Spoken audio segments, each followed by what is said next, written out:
Mga kalapatids sa Red Striker Lock TV. So for today's video natin mga kalapatids, pinakawalan po natin ang ating young birds na si Boston White at si YP. So ayan, na-viewing lang po natin ng 7 days. So pinakawalan po natin at nakatambay sila sa kawad ng kuryente. Ayan po sila mga kalapatids. Medyo bata pa sila mga kalapatids. Hindi pa sila mailap. Dito lang sila natambay sa ating lap at natuturuan po natin na i-viewing na natin ng 7 days. So ito pinakawalan po natin mga kalapatids. Ayan sila nakatambay sa kawad ng kuryente ay ng sampayan. Ito isa, si YP. At yun, lumipad sa bubong. Si YP mga kalapatids. Ayan.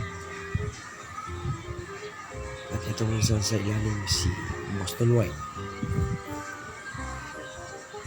Ito mga sila mga kalapatids para pag lipad nila at medyo ano na yung pakpak nila ay kapag lipad na sila at magligid dito sa ating munting lock.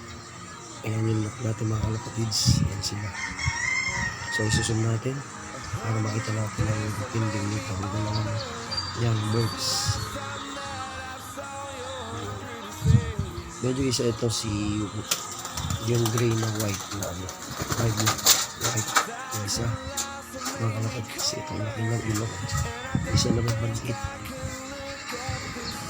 Ito nadapo sila sa viewing cage natin mga kalapatids. So ito si White, hindi ko pumilit pumasok sa pinto. At ito naman ang lumipad dito sa patungo sa barbecue sa may uling. Ayan, nadapo sila rito mga kalapatids.